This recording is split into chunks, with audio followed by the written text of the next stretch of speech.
Republican presidential candidate Rick Santorum urges opponents of same-sex marriage to keep fighting as another U.S. state legalizes it. You're watching Inside Story U.S. 2012 from Washington.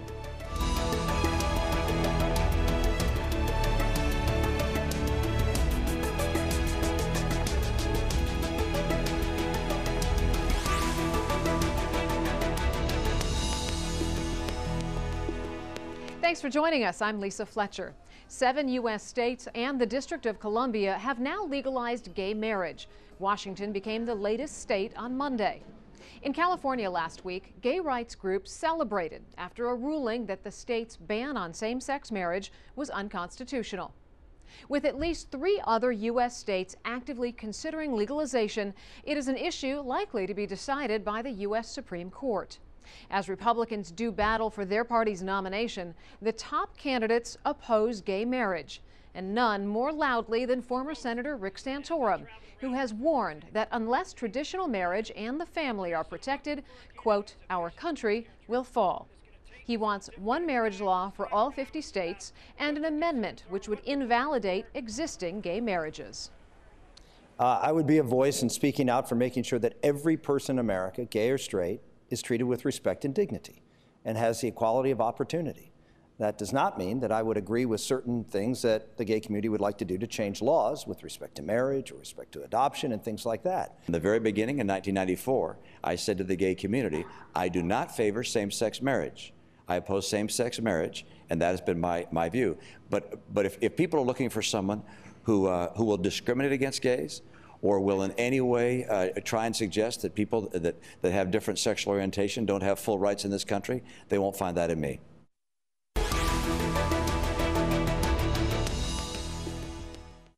So how much of an issue is gay marriage for voters in this election year? And to what extent do the views of Republicans like Rick Santorum reflect U.S. opinion? To discuss that, I'm joined by David Masci from the Pew Research Center's Forum on Religion and Public Life. And here in the studio by Michael Cole-Schwartz from the Human Rights Campaign.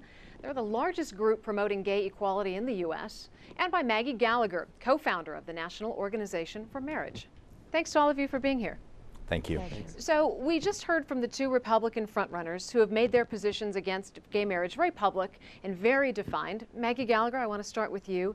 Is that a wise strategic move to take such a strong position on gay marriage during the election? Well, I don't think that it's a strong position to say that you think marriage is the union of husband and wife and should remain so and be protected from federal courts like the one that just tried to strike down Prop 8. And I think that's the reason you see that all 3 of the leading candidates, Santorum, Romney, and also Gingrich, have endorsed a federal marriage amendment, signed the National Organization for Marriage's marriage pledge, and why President Obama has been trying to fudge his position on the marriage issue. He clearly understands that it's not a winning issue to be for gay marriage. Let's take a look at where this issue stands among Americans. Public acceptance of same-sex marriage in the U.S. has nearly doubled over the past decade. The most recent national poll shows that 40% of Americans support gay marriage, while another 23% say gays should be allowed to form civil unions but not legally marry. 31% oppose any legal recognition. 7 states have legalized gay marriage. Same-sex couples can also marry in Washington, D.C. In California, gay marriages, which took place between June and November of 2008, are legal. And last week, a court ruled that the state's gay marriage ban is unconstitutional.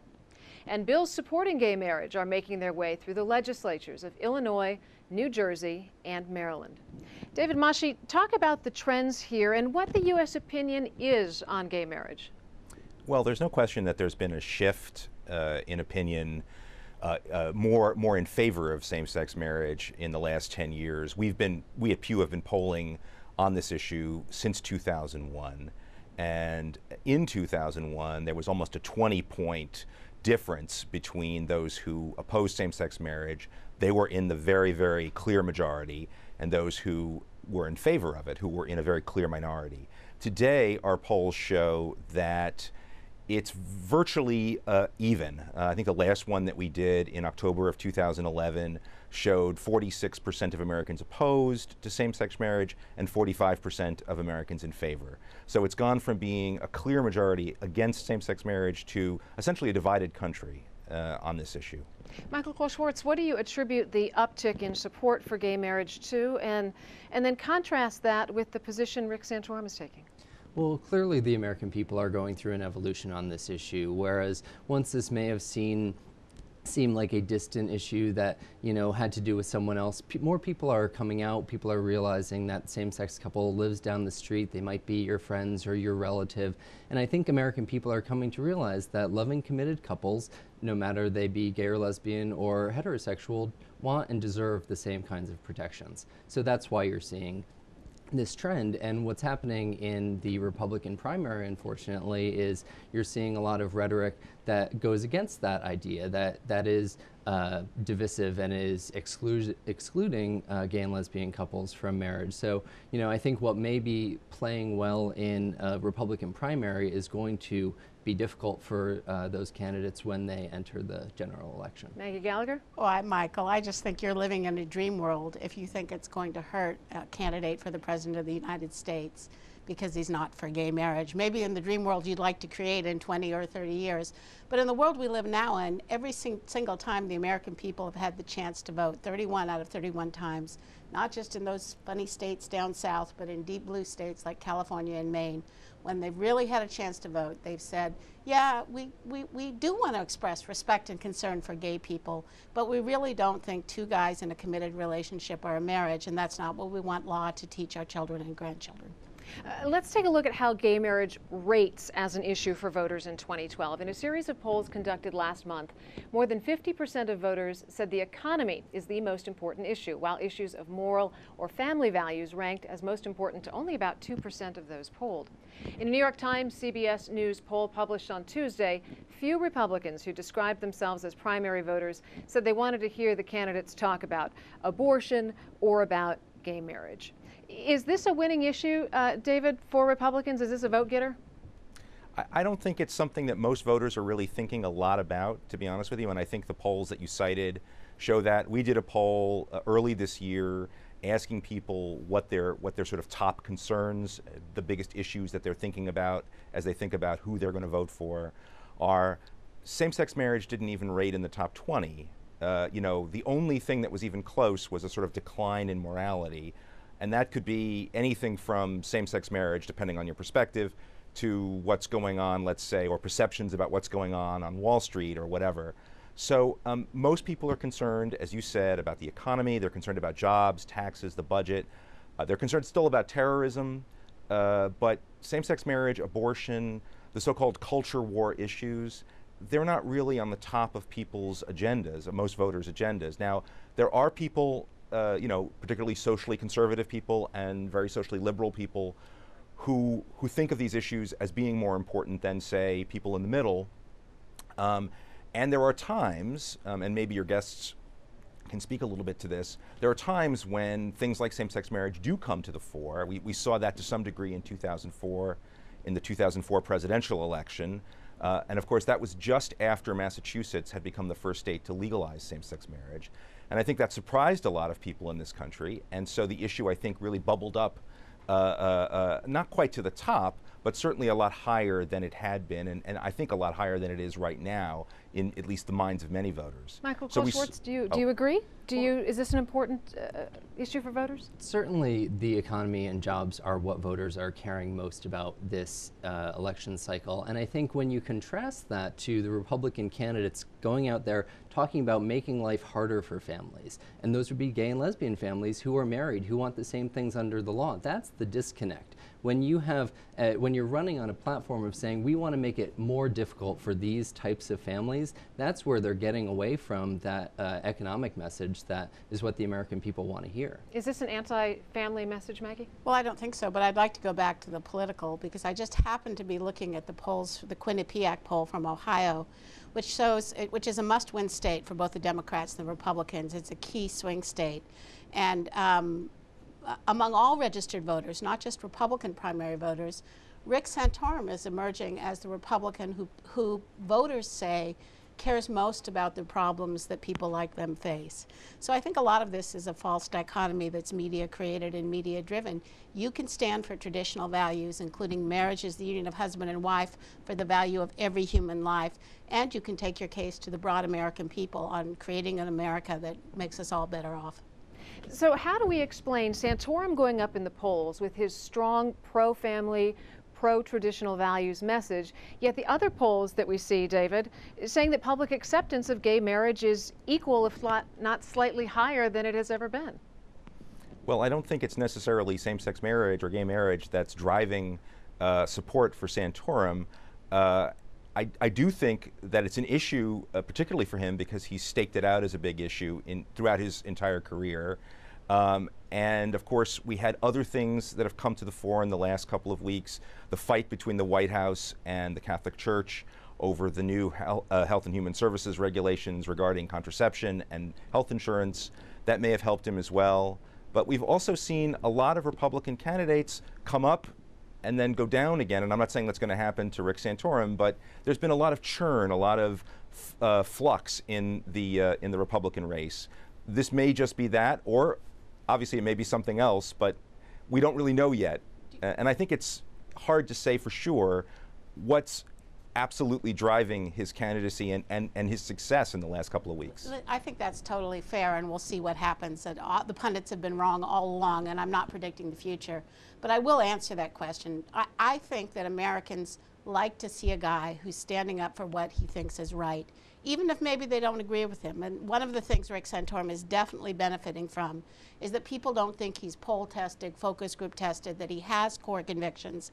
And whether if you're an absolutely pro-choice voter, you're probably not going to vote for him. If pro-gay marriage is your #1 issue, you're not going to vote for him. But the rest of the world looks at a guy like Rick Santorum and they say, a man who is fighting for the good as he sees it. And they respond to that quality in a politician because it seems too rare.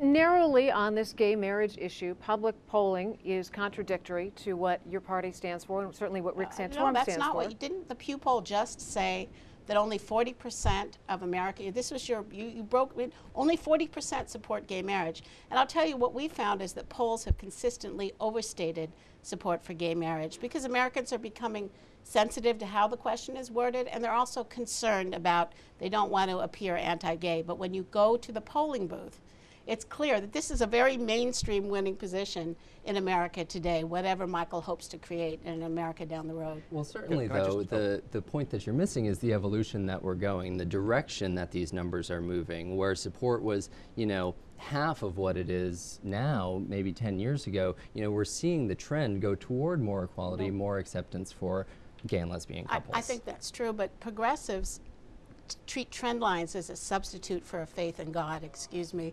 It's like the future hasn't happened yet. We don't know what's going to happen. When I was younger than you are, and life was the issue because of Roe v. Wade, I was told that the pro-life sentiment would be virtually disappearing from the public square because all the young people were pro-life in 1978. Instead, as the movement has worked to stand for values and pull other Americans together, we're now in a country where close to half of people now say, or more, say they're pro-life. So we'll see what happens in the future. But I will promise you today and in November in 2012, not being for gay marriage is not going to hurt Santorum or Romney or Gingrich. David Masci, do you agree? Yeah, can I just make a couple of points? It was 45% in the last Pew poll in favor of same-sex marriage, not 40%. But still, 46% opposed. So I just wanted to clarify something. But when you include civil unions, that drop. I'm talking about the Pew poll that she cited in the opening segment, which showed 23% for civil unions, 30-something against any recognition, and only 40% who actually support gay marriage if they're given the alternative. Right, that was a New York Times poll from yesterday. Yeah, it wasn't a Pew poll. Sorry, yeah. But Sorry, I also wanted to. I don't want to blame Pew for that. That's okay.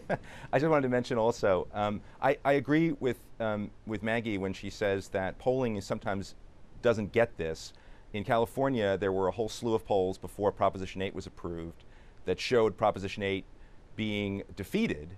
And of course, it was ultimately approved, admittedly by a slim margin, but still, I think it was 51 to 48 or something. So, sometimes polls don't get this right. And I also agree with her about abortion. In fact, if anything, the number of people who oppose abortion has actually ticked up in recent years. So we don't know what the future holds. On the other hand, I would like to just reiterate something that I think Michael alluded to, and that is that, you know, the trends certainly have, at least for the last 10 years, been going in the direction of support for same-sex marriage. And I think very important for supporters of same-sex marriage, younger people, people in their 20s, 30s, and 40s, are much more likely to favor same-sex marriage than older people. In fact, the older you get, the more likely you are to be opposed to it. So the most, the greatest, the age cohort with the greatest opposition or the largest number of opponents of same-sex marriage is the oldest, and of course that cohort is actually disappearing as they pass away. But that cohort is also the largest number of active voters. That's also true. The fastest growing age segment, because we didn't have children. My generation forgot to have children. But people as they age are not, their support for marriage equality is not declining. I think there's nothing to suggest that younger people as they get older will suddenly decide, no, people like myself who are gay don't deserve the right to be married. Let's take a look at some of the things Rick Santorum has said. He's consistently spoken out against gay marriage. Sometimes those comments have proved controversial because of his choice of words. In particular, in 2003, he came under some fire from top Democrats and gay rights groups when he said, quote, "The definition of marriage has not ever, to my knowledge, included homosexuality. That's not to pick on homosexuality. It's not, you know, man on child, man on dog, or whatever the case may be. It is one thing, and when you destroy that, you have a dramatic impact." And on the campaign trail, Santorum has had a number of energetic discussions on this issue, particularly with students, such as here in Pennsylvania. Pierce Morgan called me a bigot because I believe what the Catholic Church teaches with respect to homosexuality. I'm a bigot. So now I'm a bigot because I believe what the Bible teaches. Now what 2,000 years of teaching and moral theology is now bigoted. No, this has profound consequence to the entire ecology, moral ecology of America. It will undermine the family. It will destroy faith in America. Maggie Gallagher, Santorum is clearly speaking to his conservative base here. What role will value voters play in the upcoming election? Well, I feel bad for Mitt Romney. I think playing all these Santorum clips is going to help him enormously in Michigan and win. And I do think it's fair, even though I personally support Rick Santorum, I think it's fair to say that Mitt Romney's been quite eloquent on the importance of marriage and also the issue of religious liberty, which now is a burning front burner issue because of President Obama's decision to try to force priests for life and nuns who run religious broadcasting networks to pay for contraception and abortion pills. And so I think what Rick Santorum is pointing to in that clip is that not necessarily Michael here, but a number of gay marriage supporters now say that you're a bigot, like someone who opposed interracial marriage, if you continue to support the great truths of Genesis and the common sense understanding of marriage. And I think that the more people recognize what's happening out there, the greater the potential for a backlash, whether you're for gay marriage or against gay marriage, against that kind of rhetoric that suggests there's something illegitimate or hateful about believing and acting on the belief that to make a marriage you need a husband and wife. I think what you saw in that clip from Senator Santorum, though, shows how the sort of anger about this issue and coming not from a place of acceptance or wanting to treat people equally, but his career has been marked by opposing equality for lesbian, gay, bisexual, or transgender people. And it's when you see clips like that that it is such a disconnect from where most people are. They're struggling with this issue if they are not, you know, have their minds made up. I think it is a small minority of people who are so fervently anti-gay as Rick Santorum. Is this about opposing equality or opposing gay marriage? I don't think you have to be anti-gay to oppose gay marriage. It's the collapse. This is where I think the gay marriage movement is making a mistake, to collapse those two positions. So I just want to flag that. Well, Rick Santorum, though, is not only anti-marriage for gay couples. He is against laws. He is against the repeal of Don't Ask, Don't Tell. He is against employment non-discrimination protections, hate crimes laws. You know, marriage is certainly a key issue for lesbian and gay people, but it is not the only one. And there are a number of issues when you look at the candidates that they're not only opposed to the American people, but you know, they have a stark contrast with the president. I think most people are going to look at the guy and think that he's acting from a place of core conviction, fighting for what he thinks is right. And unless they're really core gay marriage voters, they're going to be attracted rather than repelled. Michael, has President Obama fulfilled his promises to the gay community? President Obama has done a tremendous job. He's certainly been the most pro-LGBT president we've had and made the most difference in the lives of lesbian, gay, bisexual, and transgender people. You know, he has been the one to sign the repeal of Don't Ask, Don't Tell, to sign a federal hate crimes law, to ensure that same-sex couples are able to visit each other in the hospital, and a slew of other accomplishments that really set up a stark contrast between those positions where equality is the guiding principle, whereas division and discrimination has been the guiding principle for people like Rick Santorum. Now, there are members of the gay and lesbian community who would say Obama has not followed through. It took him 3 years to repeal Don't Ask, Don't Tell, and that was because a lot of pressure was put on him. He hasn't legislatively done anything really other than that. You know, who carries the torch for the gay and lesbian community in this upcoming election? Obviously, from your perspective, it's not the Republicans. Can it be President Obama? I think there's a tremendous amount of energy in the community supporting the president, supporting him, because he has been there for us. He has, as I said, repealed Don't Ask, Don't Tell. You know, a long process that seemed like it might not have ever happened, gone up against Congress and got the votes there to do it. Signing the hate crimes bill, the first major piece of gay rights legislation ever passed out of Congress. And those are two landmark things, and certainly there's more to do. There's more that we need to do, but I think the president has a tremendous record, and people are going to support him for that. Barack Obama has repeatedly described his view on gay marriage as still evolving. Last week, the White House spokesman was again asked if he could articulate the U.S. president's position. Here's what he said. Well, I don't have any update for you on that particular issue with regards to the president's views. I can tell you that divisive and discriminatory efforts to deny rights and benefits to same-sex couples are something that this president has long opposed. Michael, some might say that Obama's lack of a full embrace on this and his words like still evolving may indicate that this issue actually has more gravity in the election than the polls would indicate, and that the Democrats would like voters to believe.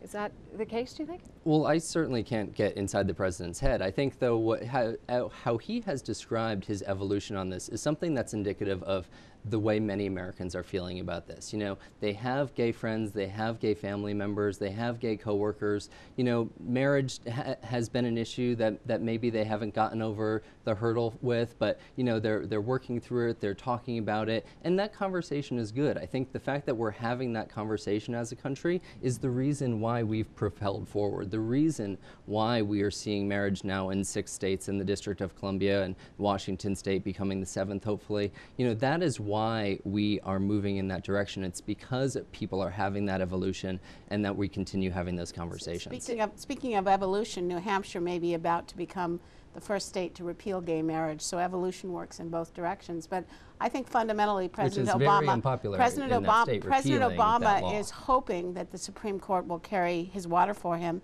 and impose gay marriage in all 50 states. So the federal courts have now struck down a marriage amendment approved by the people. It's going to the Supreme Court. There is an election between now and the time it gets to the Supreme Court, and I think that's going to help the Republican nominee. David Masci? Yeah, we're not sure that it's going to get there before the election. I mean, after the election. Well, the proponent, I'm sorry, I thought you said before. But also the Supreme Court may not take this case. It was quite narrowly decided, and some people say that it was intentionally narrowly decided so that it would either survive Supreme Court review or that the Supreme Court would deny cert, not take the case, and wait for something, maybe something that's a little more broadly decided before they weighed in on this. So we're not really sure exactly what's going to happen at this point. I think there was a belief before the Ninth Circuit issued its opinion last week that this was going to go to the Supreme Court, and it still very well might. But I also think that there's at least a decent chance it won't, at least this time around. We've got less than a minute left. Michael, I want to start with you. What's the strategy for gays during the election year? Well, I think that we're going to have a stark choice when it comes to November. President Obama has done a tremendous job for our community, has really stood with us, and we are going to be standing with him. I think no matter who the Republican nominee is, on the marriage issue certainly, but on things like Don't Ask, Don't Tell, and whether or not we'd want to roll that back, on whether or not there should be any recognition for gay and lesbian people. Okay. Those are motivating factors for us. Maggie, about 10 seconds. The Supreme Court is going to impose gay marriage in your state whether you like it or not if President Obama gets to appoint the next Supreme Court justices. That's what I think, and that's why I think this is going to be an issue that helps the Republicans. Thanks to all of you for a very lively discussion. That's it from the Inside Story team here in Washington, D.C. Don't forget to follow us on Twitter and Facebook, where you can find more information about our program. And as always, we want to hear from you. Tell us what stories you think we should be covering. Send your ideas directly to us at InsideStory@aljazeera.net.